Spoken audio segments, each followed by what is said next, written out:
हुगली महानगर के नवनगर में उपस्थित सभी सम्माननीय नागरिक बंधुओं, मैं आप सभी को गणपति उत्सव की बहुत बधाई देता हूँ, शुभकामनाएं व्यक्त करता हूँ। ईश्वर से प्रार्थना करता हूँ कि गणपति के स्थापना का कार्य जो आपने यहाँ किया है वो आगे भी इस तरह से नियमित रूप से चलता रहे। आप सब इस गणपति मंडल के भावना के साथ जुड़े रहें और भारत में एक महान राष्ट्रवादी चिंतक, विचारक और हमारे देश के नेता श्री लोकमान्य बाल गंगाधर तिलक ने जिस उद्देश्य से गणपति की स्थापना हमारे देश में कराई, वो उद्देश्य इस देश में पूरा हो, ऐसी मैं ईश्वर से प्रार्थना करता हूँ।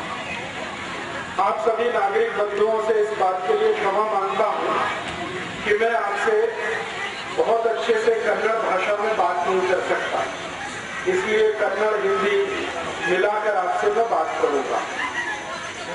मुझे इस गणपति मंडल के आयोजन में जो विषय दिया है आपसे संवाद करने का, वो विषय है कि लोकमान्य श्री बाल गंगाधर तिलक ने गणपति आंदोलन या गणेशोत्सव का अभियान हमारे देश में क्यों चलाया, कैसे चलाया, उसका हमारे देश को क्या उपलब्धि हुई और आज हमारे देश में ये किस स्वरूप में स्थापित है।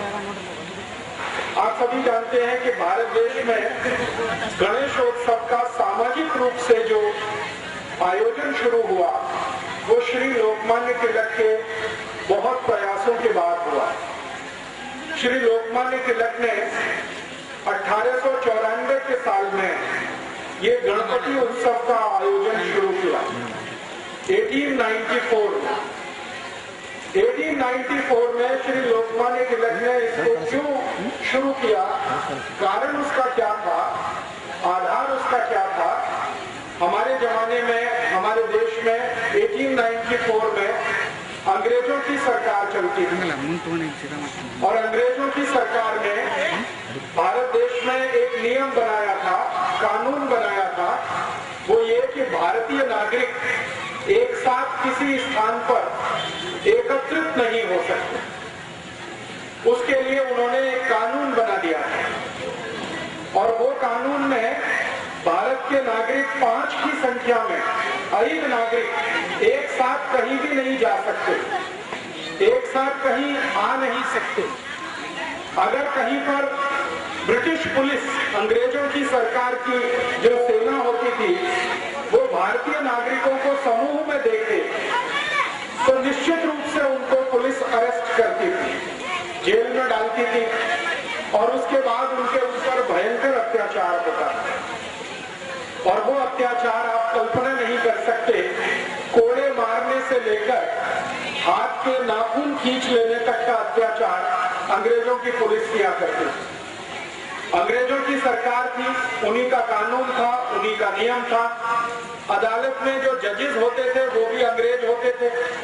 अगर कोई भारतीय नागरिक अंग्रेजी पुलिस के अत्याचार के विरुद्ध कोई शिकायत करे तो अदालत में वो शिकायत सुनी नहीं जाती थी, क्योंकि जज अंग्रेज होता था। ऐसा माहौल पूरे देश में बना हुआ था।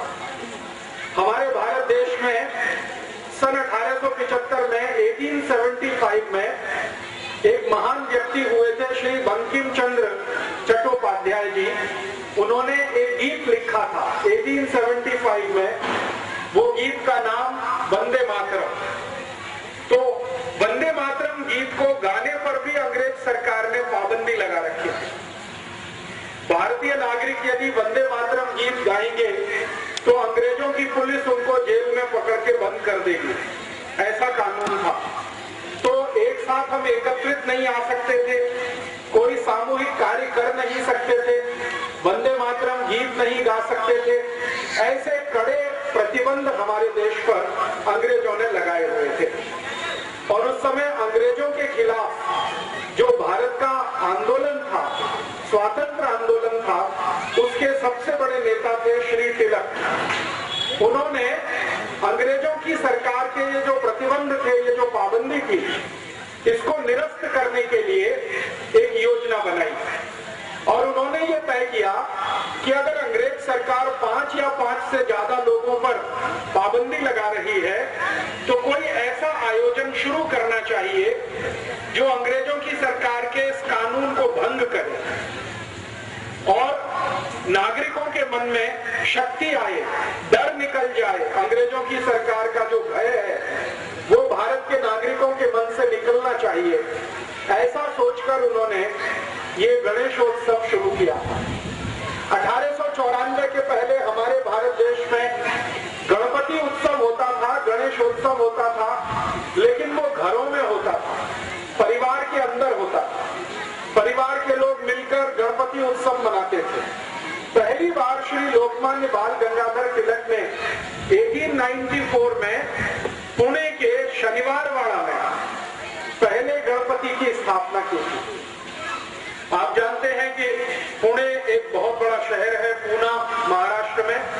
वहां पर एक बड़ा स्थान है शनिवारवाड़ा। इस शनिवारवाड़े में पहले गणपति की स्थापना हुई थी 1894 में, और वो स्थापना स्वयं श्री लोकमान्य तिलक ने अपने हाथों से की थी। और उस स्थापना में एक गणपति मंडल उन्होंने बनाया था, शनिवारवाड़ा गणेश मंडल। वो भारत का सबसे पुराना गणेश मंडल है। तो उस गणेश मंडल के कार्यकर्ताओं को उन्होंने एक संकल्प कराया था कि हम ये गणेशोत्सव का पर्व 10 दिन तक मनाएंगे। अंग्रेज पुलिस अगर हमें गिरफ्तार करेगी तो हम जेल में जाएंगे, लेकिन गणपति उत्सव को हम जरूर मनाएंगे। और ऐसे करके ये गणेशोत्सव की शुरुआत हमारे देश में हुई। और सौभाग्य से क्या हुआ, 1894 का पहला जो गणेशोत्सव शनिवारवाड़ा में हुआ तो अंग्रेज पुलिस थोड़ी परेशान हुई, क्योंकि जो गणेशोत्सव को मनाने वाले कार्यकर्ता थे उनको वो पकड़ नहीं सकते थे। कारण ये था कि वो धार्मिक गतिविधि में शामिल है।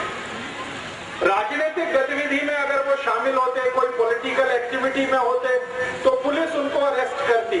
लेकिन चूंकि वो धार्मिक गतिविधि में शामिल थे, इसलिए अंग्रेज पुलिस ने उनको अरेस्ट नहीं किया और पूरे 10 दिन तक वो गणपति उत्सव चला।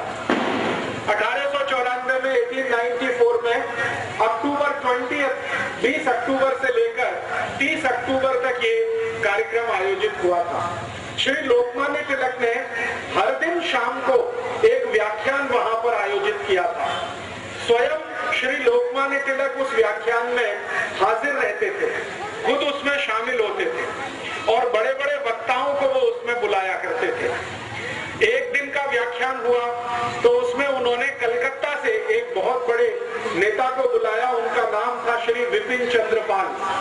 20 अक्टूबर 1894 के पहले व्याख्यान में विपिन चंद्र पाल वहां आए। 21 अक्टूबर का दूसरा व्याख्यान हुआ तो उसमें श्री लोकमान्य तिलक ने उत्तर भारत के एक बड़े नेता को बुलाया, श्री लाला लाजपत राय। वो 21 अक्टूबर को आए। फिर तीसरे व्याख्यान में उन्होंने, आपने नाम सुना होगा कि हमारे भारत देश में पुणे शहर में 3 महान क्रांतिकारी पैदा हुए एक भाई के रूप में। 3 भाई एक साथ एक ही परिवार में क्रांतिवीर के रूप में जन्म लिया। वो थे श्री चाफेकर बंधु। तो 23 अक्टूबर को व्याख्यान चाफेकर बंधुओं में जो सबसे अग्रज थे, बड़े थे, उनका हुआ। फिर 24 अक्टूबर को चाफेकर बंधुओं में दूसरे नंबर के जो उनके भाई थे उनका हुआ। एक श्री बालकृष्ण चाफेकर, एक दया कृष्ण चाफेकर, ऐसे करके तीनों चाफेकर बंधुओं का व्याख्यान हुआ। फिर उसके बाद श्री लोकमान्य तिलक ने मुंबई से एक बड़े नेता को बुलाया, उनका नाम था फिरोज शाह मेहता, उनका एक व्याख्यान हुआ। और इस तरह से 10 दिन लगातार व्याख्यान माला चली। गणपति उत्सव हुआ, व्याख्यान माला चली।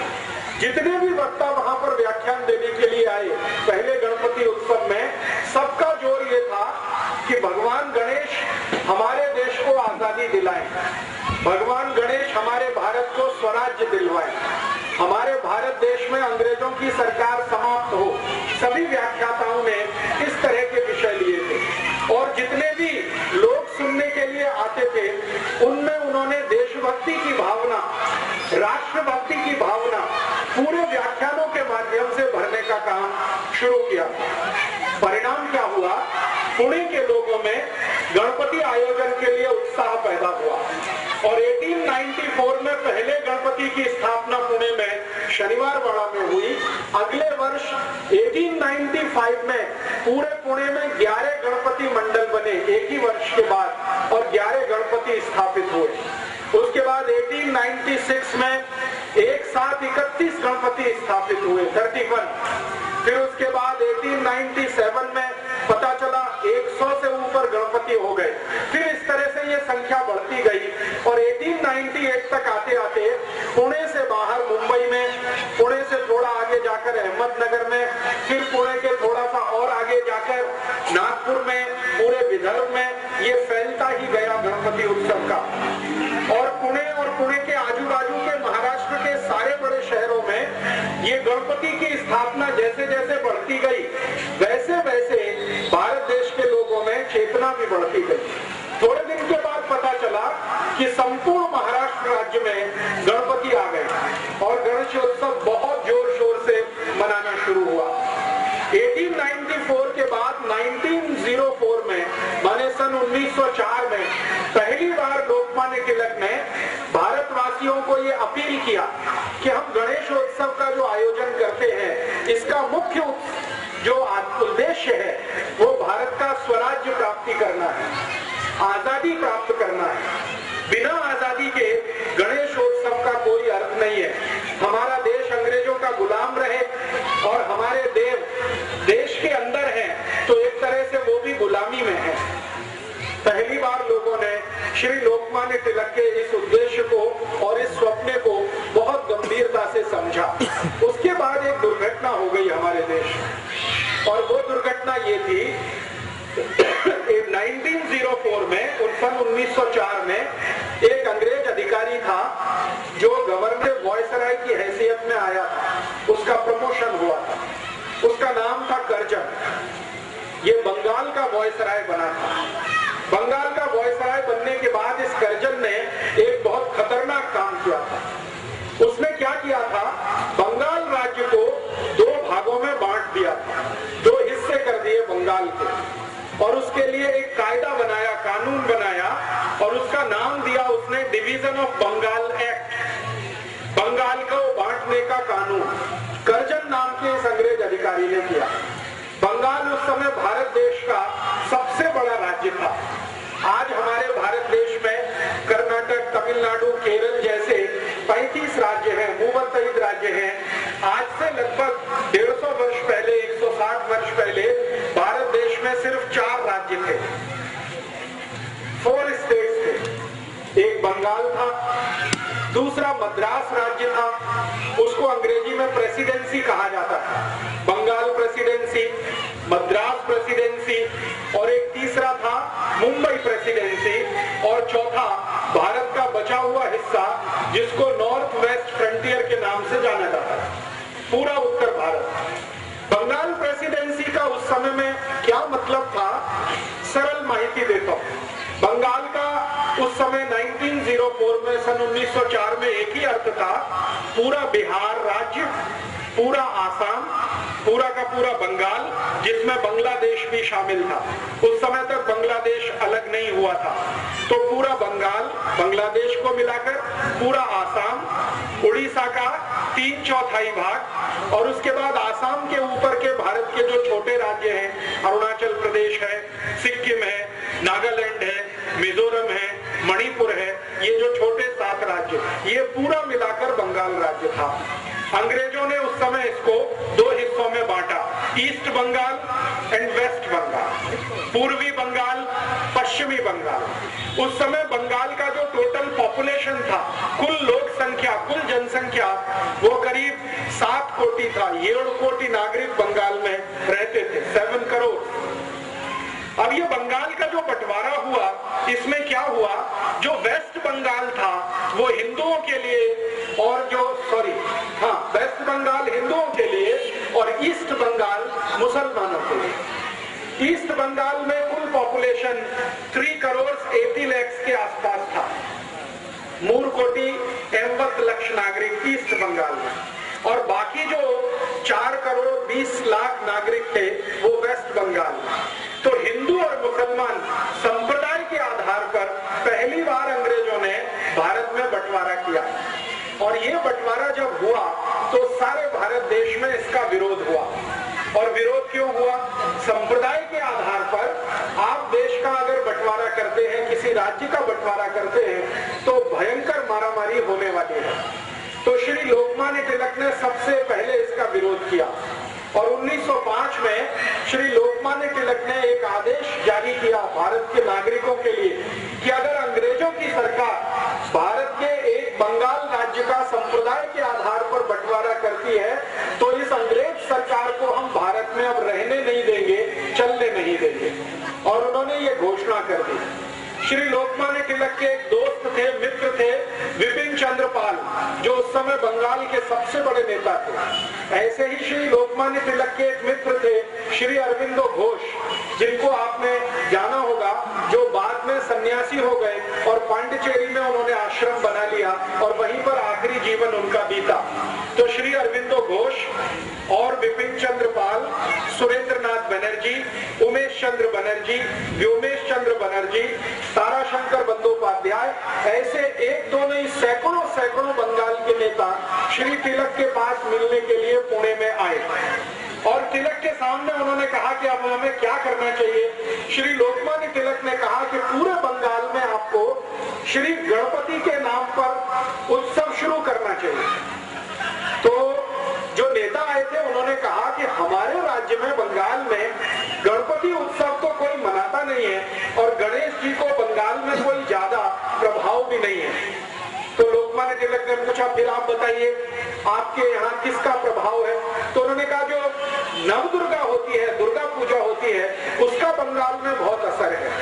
तो श्री तिलक ने कहा कि ठीक है, मैं यहाँ महाराष्ट्र में गणेशोत्सव करता हूँ, आप बंगाल में दुर्गा उत्सव शुरू करिए और इसके साथ संगठन बनाइए, और अंग्रेजों की सरकार के खिलाफ फिर हमें लड़ना है। तो इस तरह से श्री लोकमान्य तिलक के प्रयासों से पूरे बंगाल में 1905 से 1905 से दुर्गा उत्सव शुरू हुआ, जो आज तक चला आ रहा है और भारत के अनेक राज्यों में फैल गया है।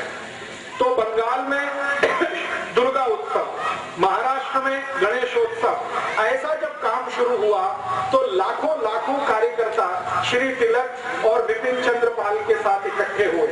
फिर इन कार्यकर्ताओं को लोकमान्य तिलक ने एक संदेश दिया कि गांव-गांव जाना, गली-गली जाना, और अंग्रेजों की सरकार ने बंगाल का जो बंटवारा किया है हिंदू मुसलमान के आधार पर, इसका विरोध करना है।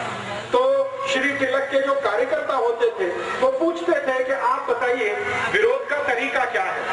तो श्री तिलक ने उन सबको बोल रखा था कि देखो, अंग्रेजों की सरकार भारत में तभी तक चलेगी जब तक अंग्रेजों का माल भारत में बिकेगा।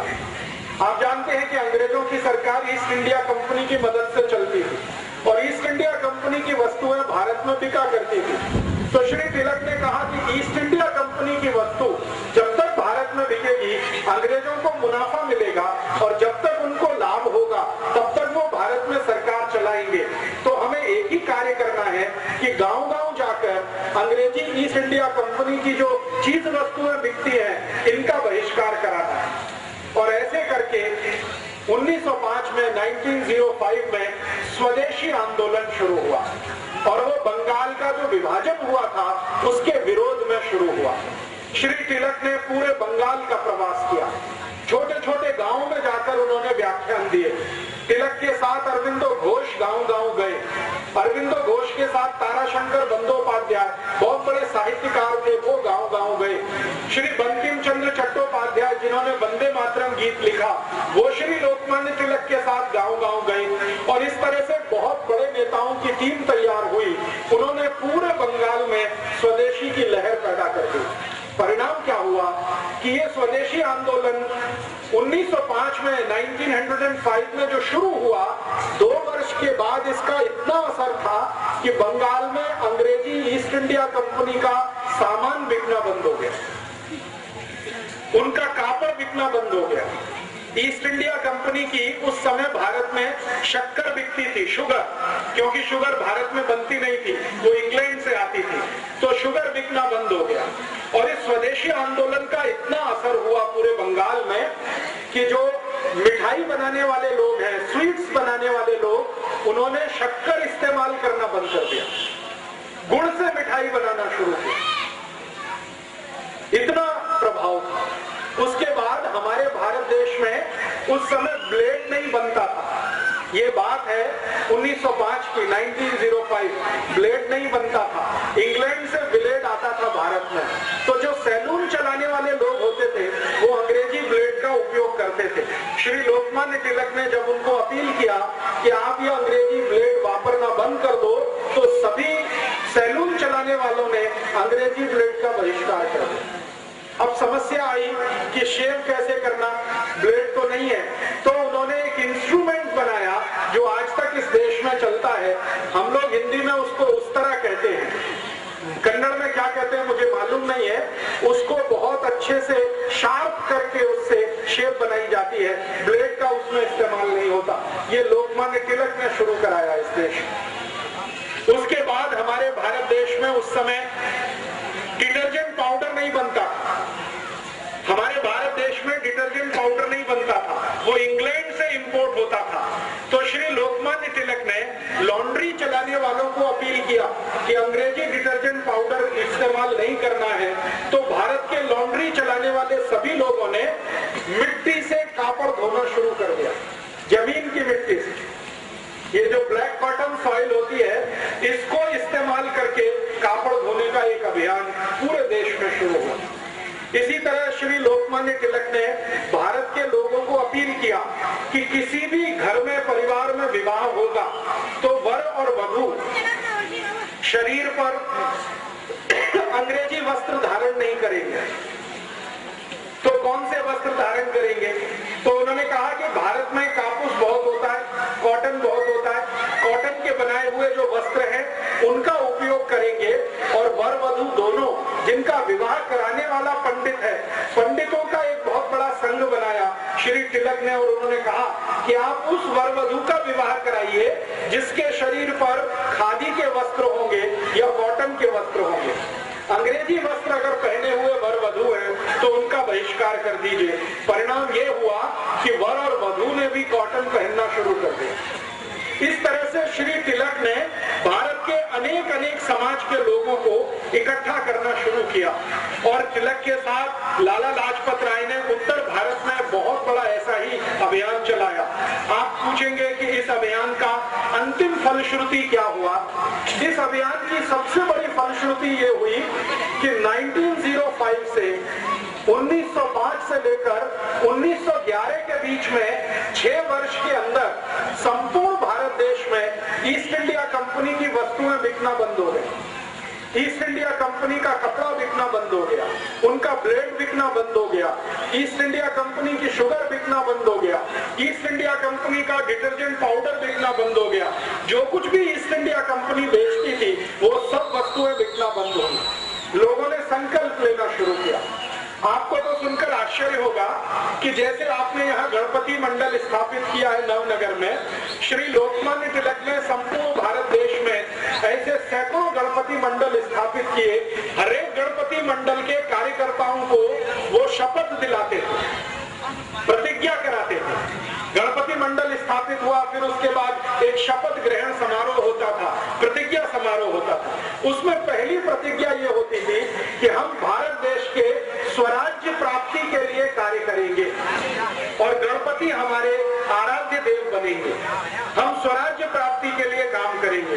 दूसरी प्रतिज्ञा होती थी कि भारत में स्वराज्य प्राप्ति करने के लिए स्वदेशी का वर्ण बहुत आवश्यक है, इसलिए हम जीवन पर्यंत स्वदेशी व्रत धारण करेंगे और कभी कोई अंग्रेजी वस्तु का प्रयोग नहीं करेंगे। फिर तीसरा संकल्प होता था कि अंग्रेज सरकार धर्म और संप्रदाय के आधार पर भारत को बांट रही है, हम धर्म और संप्रदाय के आधार पर कभी झगड़ा नहीं करेंगे, हिंदू मुसलमानों से नहीं लड़ेंगे, मुसलमान हिंदुओं से नहीं लड़ेंगे। ऐसी 11 शपथ दिलाई जाती थी और वो 11 शपथ लेने वाले कार्यकर्ता गणपति आंदोलन के सदस्य होते थे।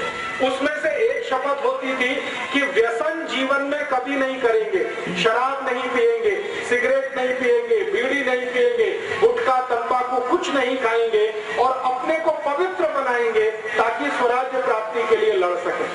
ऐसी शपथ दिलाकर श्री तिलक कार्यकर्ताओं को पक्का बनाते थे और धीरे धीरे आप सुनकर आश्चर्य करेंगे, 1905 से ये अभियान शुरू हुआ।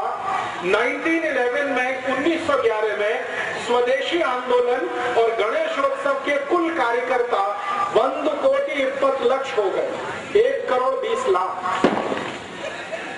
उस समय भारत का जो टोटल पॉपुलेशन था वो 21 कोटि था, 20 करोड़ भारतवासी थे 1905 में, और उसमें से 1,20,20,1,20,00,000 उनके कार्यकर्ता थे। लोकमान्य तिलक, बाल गंगाधर तिलक, विपिन चंद्र पाल, लाला लाजपत राय के साथ काम करने वाले। गणेशोत्सव के माध्यम से इतनी बड़ी कार्यकर्ताओं की फौज उन्होंने इकट्ठी की। अंतिम परिणाम क्या हुआ? 1911 में जब ब्रिटिश गवर्नमेंट का सब कुछ बिकना यहाँ बंद हो गया तो ब्रिटिश पार्लियामेंट लंदन में बहुत तकलीफ आ गई, क्योंकि यहाँ से धन लूटकर ईस्ट इंडिया कंपनी लेके जाती थी, उनका माल बिकता था, वो पैसा लंदन जाता था। जब यहाँ माल बिकना बंद हो गया तो यहाँ से पैसा लंदन जाना बंद हो गया, तो ब्रिटिश पार्लियामेंट में बहुत तकलीफ की स्थिति आई। उस समय ब्रिटेन का राजा था, उसका नाम था जॉर्ज पंचम। उसने ब्रिटिश पार्लियामेंट का एक स्पेशल मीटिंग बुलाया और उसने ये कहा कि भारत देश में ऐसा क्या हो रहा है कि अब ब्रिटेन में पैसा आना बंद हो गया। तो ब्रिटिश पार्लियामेंट के एमपीज ने जॉर्ज पंचम को कहा कि भारत में एक बड़े नेता हैं श्री लोकमान्य तिलक, उन्होंने गणेशोत्सव का एक अभियान और स्वदेशी का आंदोलन शुरू कर दिया है और उसके कारण अब अंग्रेजी वस्तुएं भारत में बिकना बंद हो गई हैं, इसलिए इंग्लैंड में पैसा आना बंद हो गया। तो जॉर्ज पंचम इतना परेशान हुआ, उसने कहा कि ये लोकमान्य तिलक कौन है? तो उसके जो ऑफिसर्स थे उन्होंने समझाया ऐसे ऐसे एक व्यक्ति है, पुणे के पास उनका जन्म स्थान है, कार्य क्षेत्र उनका पूरा भारत देश है और उनके पास 1,20,20,00,000 कार्यकर्ताओं की बहुत बड़ी आर्मी है। तो जॉर्ज पंचम ने पूछा कि ब्रिटेन की आर्मी भारत में कितनी है? तो जॉर्ज पंचम को उत्तर मिला कि जो ब्रिटिश आर्मी भारत में है वो मैक्सिमम 3,50,000 है, 3.5 लाख की आर्मी है। और उन्होंने कहा कि लोकमान्य तिलक की आर्मी कितनी बड़ी है? तो उन्होंने कहा कि 1,20,20,00,000 की आर्मी है। तो फिर जॉर्ज पंचम ने कहा कि उसका commander in chief Lokmanya Tilak 1,20,00,000 की आर्मी है, कितनी बड़ी आर्मी है, मैं उसको देखना चाहता हूँ। तो ब्रिटिश पार्लियामेंट ने कहा कि वो आर्मी अगर देखनी है तो आपको भारत जाना पड़ेगा। तो उसने कहा ठीक है, मेरी भारत यात्रा का कार्यक्रम बनाओ। तो दिसंबर में 10 तारीख को जॉर्ज पंचम भारत आया, दिसंबर 10, 1911, 10 दिसंबर को जॉर्ज पंचम भारत आ गया, ये देखने के लिए कि स्वदेशी आंदोलन की, गणपति आंदोलन की आर्मी कितनी बड़ी है। उस जमाने में आप आप जानते हैं कि हवाई जहाज नहीं चलते थे, पानी के जहाज से यात्रा होती थी, शिप का आना जाना होता था। तो लंदन जाने के लिए भारत देश में 2 ही स्थान थे और लंदन से आने के लिए भी 2 ही स्थान थे। एक था वो कलकत्ता और दूसरा था सूरत। सूरत में बहुत बड़ा पानी के जहाज का पत्तन था और कलकत्ता में बहुत बड़ा था। तो कलकत्ता एक, सूरत दूसरा। तो जॉर्ज पंचम को पूछा गया आप कहां उतरेंगे? तो उन्होंने कहा कलकत्ता उतरूंगा। क्यों? क्योंकि लोकमान्य तिलक के सहयोगी और उनके कार्यकर्ता सबसे ज्यादा बंगाल में काम कर रहे हैं, तो मुझे देखना है वो। तो कलकत्ता उतरा लोकमान्य तिलक, जॉर्ज पंचम कलकत्ता आया। 11 दिसंबर को कलकत्ता में बहुत सारे लोगों ने उसको रिसीव किया। जिन लोगों ने जॉर्ज पंचम को भारत में पहली यात्रा पर रिसीव किया, माने उसको आदर पूर्वक इस देश में स्वागत किया, उनमें से सबसे आगे थे श्री रविंद्रनाथ टैगोर, राजा राममोहन रॉय और एक थे उमेश चंद्र बनर्जी और एक पुराने कांग्रेस के नेता जो माने जाते हैं, कांग्रेस की स्थापना हो चुकी थी 1885 में, तो एक थे ऑक्टेवियो ह्यूम जो कांग्रेस के संस्थापक अध्यक्ष माने जाते हैं। इन सब लोगों ने राजा को आवकार किया, उसका स्वागत किया।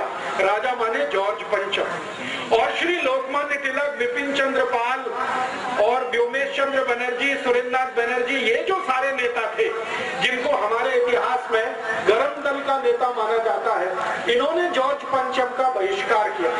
उन्होंने कहा हम जॉर्ज पंचम का बहिष्कार करते हैं, हम उसके स्वागत समारोह में नहीं जाएंगे। लेकिन कांग्रेस के अंदर नरम दल के कुछ नेता हुआ करते थे, उनमें से मैंने कुछ नाम आपको बताए। उन्होंने कहा कि हम जॉर्ज पंचम का जरूर स्वागत करेंगे। तो स्वागत समारोह हुआ कलकत्ता में और स्वागत समारोह में पहली बार जॉर्ज पंचम को स्वागत करते हुए एक गीत गाया गया जिसका नाम है जनगण मन अधिनायक जय हे भारत भाग्य विधाता। भारत भाग्य विधाता, इन शब्दों पे ध्यान दीजिए। भारत भाग्य विधाता माने भारत के भाग्य को निर्धारित करने वाला कौन? जॉर्ज पंचम। जॉर्ज पंचम को मंच पर बिठाया गया और ये गीत गाना शुरू किया और जिसने ये गीत गाया, दुर्भाग्य से उनका नाम वही श्री रविंद्रनाथ टैगोर। उन्होंने ही ये गीत लिखा और उन्होंने ही ये गीत गाया। अब ये जो गीत है इसमें ज्यादा शब्द बांग्ला के हैं और कुछ संस्कृत के शब्द हैं। इस पर जरा ध्यान दें। जनगण मन, जन गण मन, गण संस्कृत का शब्द है, जन संस्कृत का शब्द है, मन संस्कृत और बांग्ला दोनों में है। तो इसका अर्थ है भारत की जनता की तरफ से, गण माने छोटे छोटे राजा और उनके प्रतिनिधि, हम सब भारत की जनता की तरफ से, छोटे छोटे राजाओं की तरफ से जनगण मन अधिनायक जय, अधिनायक माने सुपर हीरो, माने जॉर्ज पंचम आपकी जय करने के लिए यहाँ आए हैं। जनगण मन अधिनायक जय, भारत भाग्य विधाता। भारत के आप भाग्य विधाता है, आपको भारत का भाग्य तय करना है क्योंकि आपके हाथ में सब कुछ है। फिर पंजाब, सिंध, गुजरात, मराठा, द्राविड़, उत्कल, बंग, ये भारत के अलग अलग हिस्से हैं जिनका नाम उन्होंने लिया। पंजाब, सिंध, गुजरात, मराठा, द्राविड़, उत्कल, बंग, विंध्य, हिमाचल, यमुना, गंगा, उच्छल जलधि तरंग, तब शुभ नामे जागे। भारत के ये सभी हिस्सों की, रीजन की तरफ से हम भगवान से प्रार्थना कर रहे हैं, तब शुभ नामे जागे, आपका नाम पूरे विश्व में हो, तब शुभ आशीष मांगे। हम भगवान से आपके लिए दुआएं कर रहे हैं, आशीष मांग रहे हैं। गाए तब जय गाथा, हम आपकी जय जयकार करते ही रहेंगे। जनगण मंगलदायक जय, भारत भाग्य विधाता। ये गीत गाया गया और ये गीत गाया गया 24 दिसंबर 1911 को कलकत्ता में जॉर्ज पंचम का स्वागत समारोह करते हुए। अब समस्या क्या खड़ी हो गई कि जॉर्ज पंचम को ना संस्कृत समझती थी ना बांग्ला, ना उसको हिंदी आती थी। वो सुन तो लिया, उसने अपने पड़ोस में बैठे अंग्रेजों से पूछा ये क्या गाना गाया, तो अंग्रेजों ने उसका इंग्लिश ट्रांसलेशन करके उसको समझाया। जैसे ही उसको पता चला कि ये गाना जॉर्ज पंचम के सम्मान में गाया गया है और उसको भारत का भाग्य विधाता बताया गया है, वो इतना प्रसन्न हुआ, इतना खुश हुआ कि उसने रविंद्रनाथ टैगोर को बुलाया और उनके पीठ पर ऐसे थपथपाया, बहुत अच्छा आपने गीत लिखा है। और अंग्रेजी में उसने कहा कि मेरी इतनी प्रशंसा तो मेरे देश में कोई नहीं करता। इससे भी ज्यादा उसने एक मजाक की बात कही जो हमारे लिए बहुत शर्मनाक है। उसने कहा कि मेरी बीवी ने मेरी आज तक इतनी प्रशंसा नहीं की है, आपने तो उससे भी ज्यादा की। रविंद्रनाथ टैगोर गदगद हो गए। रविंद्रनाथ टैगोर गदगद हो गए तो ये जो पंचम था, जॉर्ज पंचम, इसने अपनी डायरी में उनका नाम, पता, सब कुछ नोट किया। फोन उस समय होता नहीं था, नाम पता नोट किया और ये कलकत्ता से चलकर फिर दिल्ली गया। जॉर्ज पंचम, यही जॉर्ज पंचम। दिल्ली में इसने एक बहुत बड़ा दरबार बुलाया और उसमें छोटे छोटे राजा महाराजा सब लोग आए, लेकिन दिल्ली में जो क्रांतिकारी थे, गरम दल वाले, लाला लाजपत राय वाले, वो नहीं गए। उन्होंने वहां भी बहिष्कार किया। तो दिल्ली में उस समय जो गवर्नर की हैसियत से एक अधिकारी होता था, उसको जॉर्ज पंचम ने पूछा कि भारत में मुझे वो आर्मी देखनी है लोकमान्य तिलक की। मैंने सुना है 1 करोड़ 20 लाख 1 करोड़ 20 लाख उसमें सोल्जर है, मुझे देखना है वो आर्मी कैसे काम करती है। तो दिल्ली का जो गवर्नर था उसने जॉर्ज पंचम को समझाया कि ये आर्मी है, बिना बंदूक वाली है, इनके पास कोई आर्म्स नहीं है, आर्मी विदाउट आर्म्स। उसने जो टाइटल बताया, आर्मी विदाउट आर्म्स है ये। इनके पास कोई बंदूक नहीं है, इनके पास कोई तलवार नहीं है, इनके पास कोई तोप नहीं है, कोई मोर्टार नहीं है, कुछ नहीं है, लेकिन इनके पास जो दिल है, जो इनका हृदय है, वो इतना मजबूत है कि ये हमेशा भारत की आजादी और स्वराज्य की बात करते हैं। तो उसने पूछा कि इस आर्मी के कुछ नेताओं से मुझे मिलना है। तो गवर्नर ऑफ दिल्ली ने कहा कि इनका नेता तो लोकमान्य तिलक है और उन्होंने आपका बहिष्कार किया हुआ है, इसलिए वो तो आपको मिलने आने वाले नहीं है। आपको उनसे मिलने जाना हो तो मैं कोई व्यवस्था करूं। तो जॉर्ज पंचम कहने लगा कि भारत में ऐसा भी कोई आदमी है जिसको राजा बुलाए और वो राजा के पास ना जाए। उन्होंने कहा यहाँ तो एक नहीं, ऐसे करोड़ों हैं। आपको वो मानते ही नहीं कि आप राजा। वो कहते हैं आप इंग्लैंड के राजा होंगे, भारत का राजा तो एक ही है, वो हमारा गणपति बप्पा। लोकमान्य तिलक ने सब कार्यकर्ताओं को समझा रखा था कि राजा अपना एक ही है, वो है गणपति बप्पा। इसी के सामने झुकना, इसी को वंदन करना, इसी से आशीष मांगना और इसी से दुआ मांगना, बाकी हमारा कोई राजा नहीं, हमारा राजा गणपति है। तो जब गवर्नर ने ये सुना दिया कि वो तो आएंगे नहीं, उन्होंने बहिष्कार किया, वैसे करोड़ों है, अब आप जाना चाहो तो मैं व्यवस्था करता हूँ, पुणे जाना पड़ेगा आपको मिलने के लिए। तो पुणे के डिस्ट्रिक्ट मजिस्ट्रेट, जिला कलेक्टर को टेलीग्राम किया गया। पुणे का जिला कलेक्टर परेशान हो गया, वो टेलीग्राम लेके श्री लोकमान्य तिलक के घर गया। श्री लोकमान्य तिलक पुणे में ही रहते थे, शनिवार वाड़ा में ही उनका घर है, आज भी वो घर सुरक्षित है, आप जाके देख सकते हैं। पुणे का डिस्ट्रिक्ट कलेक्टर भागा भागा वो टेलीग्राम लेके श्री तिलक के पास गया और टेलीग्राम उनको दिखाया कि आपसे मिलने के लिए हमारा राजा जॉर्ज पंचम पुणे आना चाहता है, आप उनसे मिलेंगे? तो श्री लोकमान्य तिलक ने कहा मुझे राजा से मिलने की कोई गरज नहीं है, वो आपका राजा है, मेरा नहीं है, आप उसके नौकर हैं, आपको वो पगार देता, मुझे पगार नहीं देता, मुझे उससे मिलने की गरज नहीं है। तो कलेक्टर ने समझाया नहीं नहीं, वो आपको मिलने यहाँ आना चाहते हैं पुणे में। तो तिलक ने कहा कि फिर ठीक है, आप उनको यहाँ आने दो, मैं मेरे गांव चला जाता हूँ रत्नागिरी। श्री लोकमान्य तिलक का जन्म स्थान रत्नागिरी में है, आप जानते हैं, रत्नागिरी के पास एक छोटे से। तो मैंने कहा मैं मेरे गांव चला जाता हूँ। तो फिर कलेक्टर ने पूछा मेरी तो नौकरी चली जाएगी। तो उन्होंने कहा कि बहुत अच्छा है तुम्हारी नौकरी जाए, तुम्हारे राजा की नौकरी जाए, तुम यहाँ सब हिंदुस्तान छोड़कर चले जाओ, हमारा स्वराज्य हमें मिल जाए, मैं तो यही चाहता हूँ। तो कलेक्टर ने वापस टेलीग्राम कर दिया कि श्री लोकमान्य तिलक आपको मिलने को बिल्कुल इच्छुक नहीं है, तैयार नहीं है, अब क्या करना? तो अंग्रेज पुलिस को कहा गया कि आप लोकमान्य तिलक को अरेस्ट करो। की सेवा में लेके आओ।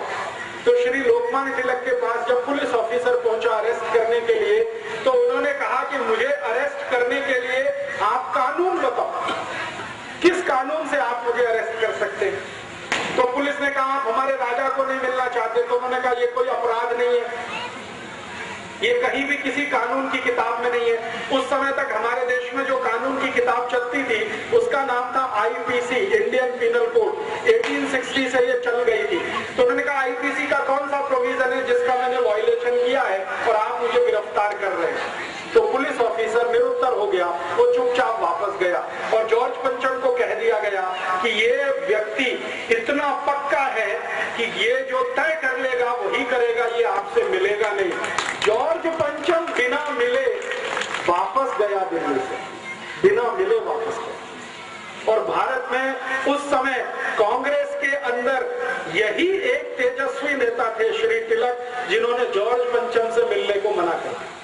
बाकी जो कांग्रेस के नेता थे, मैंने नाम लिया, रविन्द्रनाथ टैगोर थे, व्योमेश चंद्र बनर्जी थे, उमेश चंद्र बनर्जी थे, एक गोपाल कृष्ण गोखले थे, ये सब जॉर्ज पंचम को सलामी देके आए। तिलक नहीं गए, लाला लाजपत राय नहीं गए, विपिन चंद्र पाल नहीं गए। जॉर्ज पंचम को तिलक का नहीं मिलना इतना अंदर तक चोट पहुंचाया कि जब जॉर्ज पंचम वापस जा रहा था दिल्ली से, उसने कहा अब तो मुझे वापस जाना है। तो दिल्ली से कलकत्ता, कलकत्ता से फिर पानी के जहाज से लंदन। तो जॉर्ज पंचम ने कहा कि ऐसा कोई व्यक्ति भारत में है जो मुझे मिलने से मना कर सकता है और किसी कानून के आधार पर हम उसे अरेस्ट भी अभी नहीं कर सकते, तो ऐसे व्यक्ति की मांग क्या है। तो अंग्रेज गवर्नर दिल्ली ने उनको कहा कि उसकी सबसे पहली मांग है कि 1905 में जो कर्जन ने डिवीजन ऑफ बंगाल एक्ट बनाया है, बंगाल को हिंदू मुसलमान के आधार पर तोड़ दिया है, ये कानून वापस लेना और बंगाल को फिर से एक करना। तो जॉर्ज पंचम ने गवर्नर को कहा कि ऐसे वीर बहादुर पराक्रमी व्यक्ति का थोड़ा तो सम्मान करो और ये बंगाल का बंटवारा रद्द करो।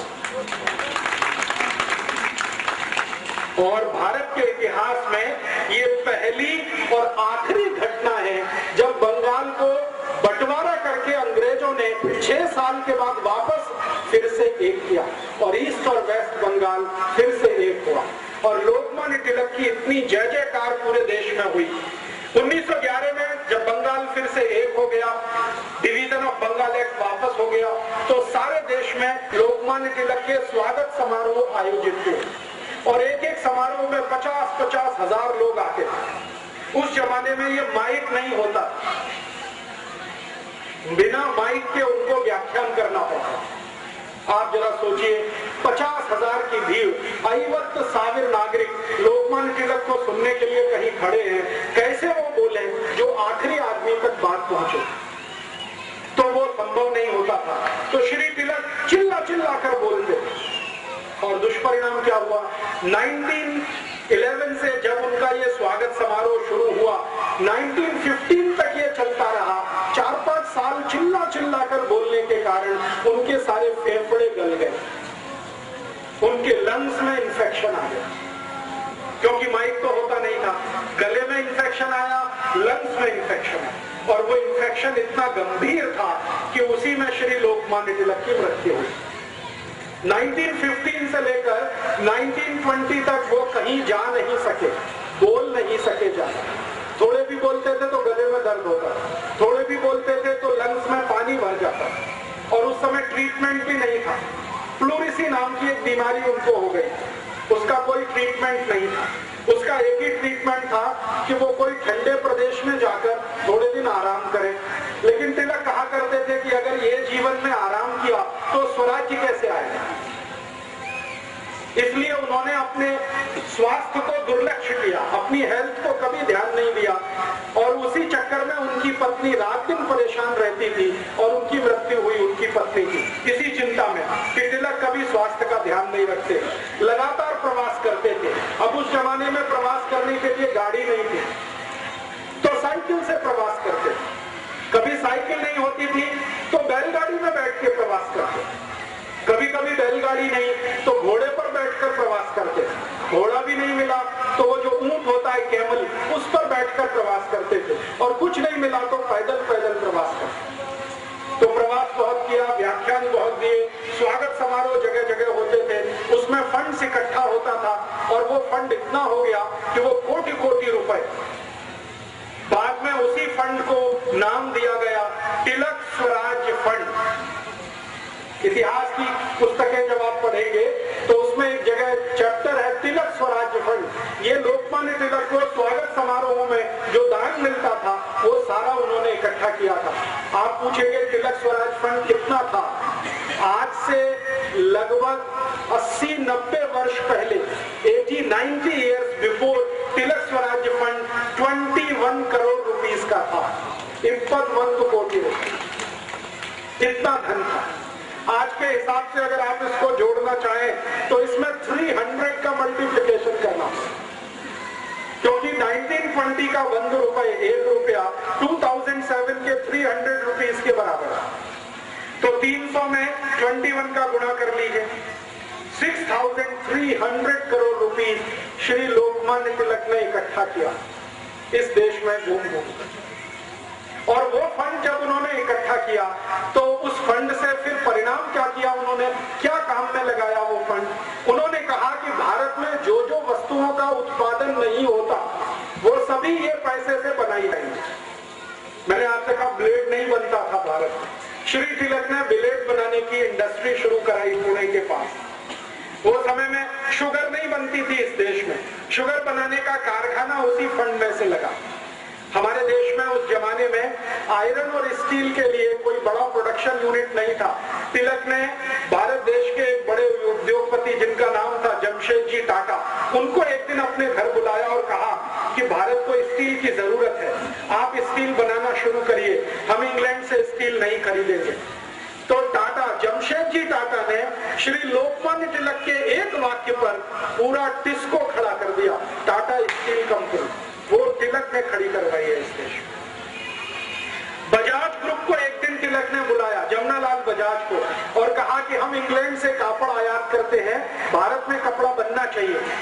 खादी का तो बनता है, वो हाथ का है, लेकिन वो मोटा होता है, लोगों को बारीक कपड़ा पहनना है, महीन, तो आप उसके लिए मिल लगाइए। तो जमनालाल बजाज ने तिलक के कहने पर पहली मिल लगाई कलकत्ता। डालमिया जी को बुलाया एक दिन और कहा आप कुछ प्रोडक्शन में जाइए। डालमिया जी ने कहा ठीक है, हम भी भारत के। ऐसे भारत में 72 जो बिग बिजनेस हाउसेज हैं जो आज इस देश में एस्टेब्लिश हैं, टाटा है, डालमिया है, जमनालाल बजाज का बजाज ग्रुप है, ये सब की स्थापना करने में लोकमान्य तिलक की बहुत बड़ी भूमिका है। 1915 में श्री तिलक ने ये सब शुरू किया, 1920 तक वो ये करते रहे और 1 अगस्त 1920 को उनका स्वर्गवास हुआ। मैंने बताया गंभीर बीमारी थी, प्लूरिसी की, लंग्स पूरे उनके खराब हो चुके थे, ज्यादा बोलने के कारण गला खराब हो गया था।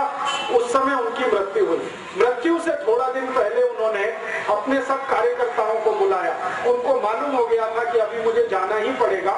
तो उन्होंने कहा कि देखो मेरी मृत्यु होगी तो आप में से कोई रोना नहीं और कभी भी मेरे नाम पर आंसू बहाना नहीं। मैंने जिंदगी में कभी अंग्रेजों की गुलामी स्वीकार नहीं की है, तो आप भी मेरे पद चिन्हों पर चलना, आप भी अंग्रेजी गुलामी स्वीकार नहीं करें। आप स्वतंत्र हैं, भगवान आपको आगे भी स्वतंत्र बनाकर रखेगा। मेरे आदर्शों का खून नहीं करना, कोई रोएगा नहीं, मैं मरूंगा, खुशी के साथ मुझे विदा करना। और उन्होंने एक बहुत महत्वपूर्ण वाक्य कहा जो पूरे जीवन का सबसे बड़ा सच है। श्री तिलक ने अपने कार्यकर्ताओं को कहा कि देखो मृत्यु जो है जन्म से भी ज्यादा आसान है। ये बहुत गहरी बात है। उन्होंने कहा कि जन्म लेने में तो बहुत कष्ट होता है, ताई को भी होता है, मक्खन को भी होता है, लेकिन मृत्यु बहुत सहज है, बहुत आसान है, इसलिए उत्सव की तरह से इसको मनाना। और ये हुआ 1 अगस्त को सुबह जब उनकी अंतिम यात्रा निकली, प्राण उनके पूरे हुए, तो पूरा पुणे शहर, पूरा मुंबई, पूरा भारत खड़ा हो गया। ऐसी अंतिम यात्रा इस देश में किसी की नहीं निकली। करोड़ों करोड़ों लोग उसमें शामिल, करोड़ों। और उन लोगों ने श्री तिलक की अंतिम यात्रा को भारत की स्वराज यात्रा बताया कि ये हमारे देश की स्वराज यात्रा है। और उस स्वराज यात्रा में उन्होंने वही संकल्प दोहराए जो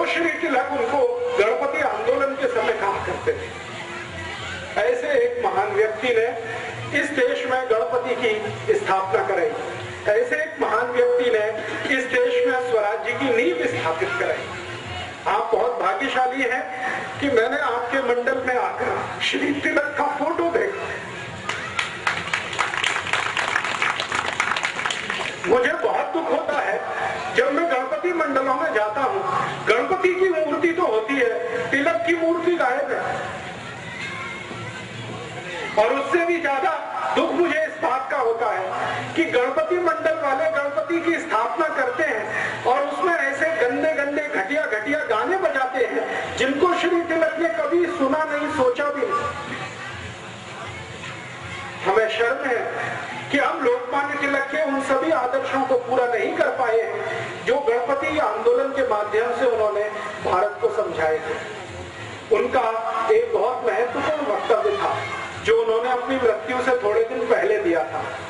जब बंगाल का बंटवारा समाप्त हो गया तो तिलक ने भारत के बहुत सारे कार्यकर्ताओं का एक सम्मेलन बुलाया था और उसमें उन्होंने बहुत सारे प्रश्नों के उत्तर दिए थे। तो एक कार्यकर्ता ने उनसे प्रश्न पूछा कि आपने बंगाल के बंटवारे का विरोध क्यों किया? तो उन्होंने कहा कि अंग्रेजों ने हिंदू और मुसलमान के आधार पर बंगाल को बांटा है। धर्म के आधार पर अगर ये बंटवारा भारत में होगा और आगे चलेगा तो ये भारत तो एक नहीं रहने वाला।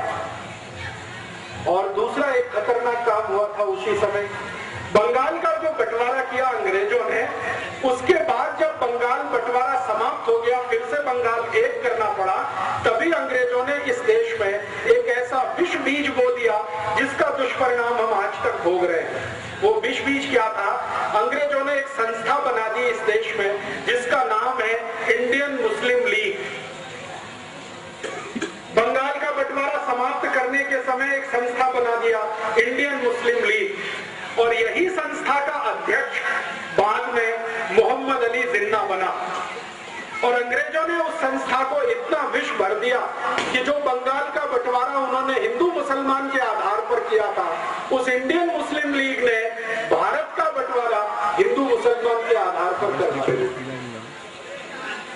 श्री तिलक अक्सर ये कहा करते थे कि अगर अंग्रेज बंगाल का बंटवारा करने में सफल हो गए हिंदू मुसलमान के आधार पर, तो एक दिन भारत का भी ये बंटवारा कर देंगे हिंदू मुसलमान के आधार पर। ये उनको पता चलता है। 1915 में उनको 1947 दिखाई देता, इतनी उनकी दूरदृष्टि थी तिलक की। वो ये कहा करते थे कि अगर अंग्रेजों ने ये सफलतापूर्वक चला दिया तो भारत को एक रखना मुश्किल हो जाएगा, ये देश के टुकड़े टुकड़े अंग्रेज कर देंगे हिंदू मुसलमान के आधार। इसलिए उन्होंने बंगाल बंटवारे का विरोध किया। लेकिन श्री तिलक की मृत्यु के बाद इस देश में ऐसा दुष्चक्र चला कि गरम दल के जितने भी बड़े नेता थे, तिलक तो उनके सबसे बड़े लीडर थे, श्री लाला लाजपत राय, वो लाठी कांड में मारे गए। आप जानते हैं 1927 में साइमन कमीशन का विरोध करते। भगत सिंह को 1931 में फांसी हो गई, मदन लाल ढींगरा को 1909 में फांसी हो गई।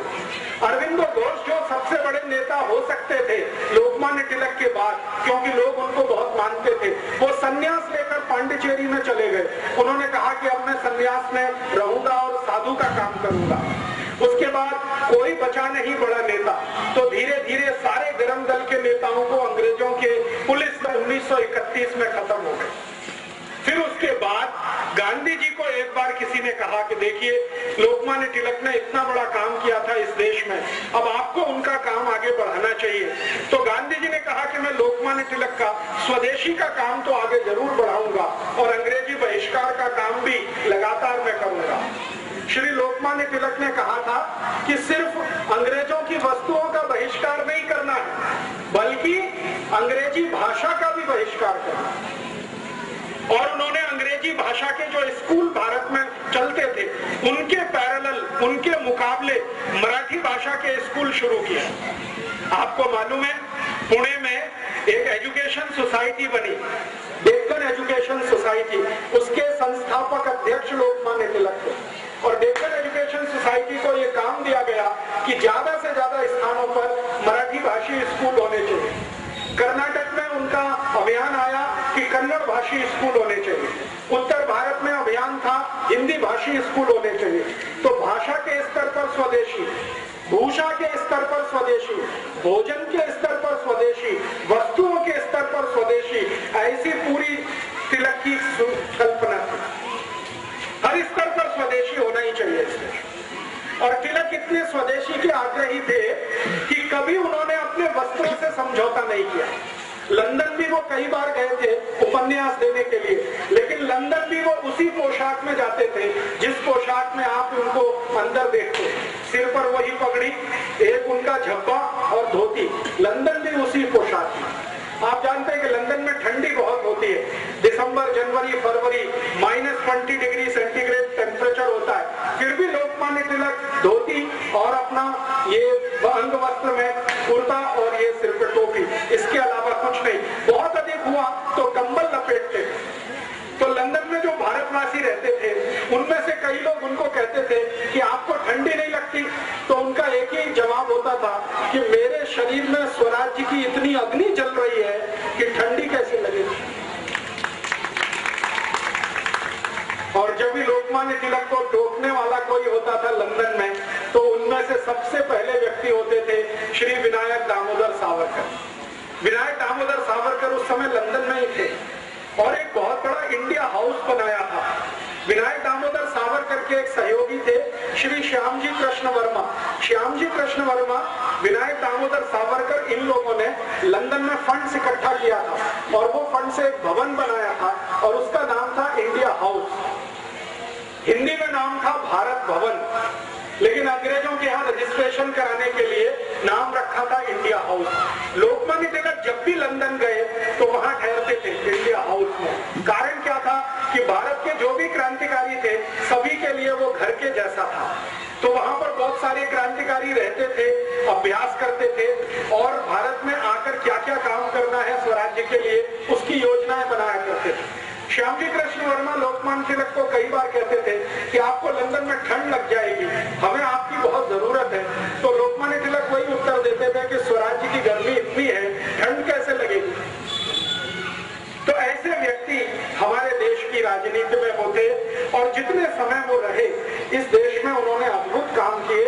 2 बड़े अखबार जीवन भर वो निकालते रहे अपनी मृत्यु तक। एक अखबार का नाम था केसरी, आप सभी जानते हैं, वो मराठी में निकलता था।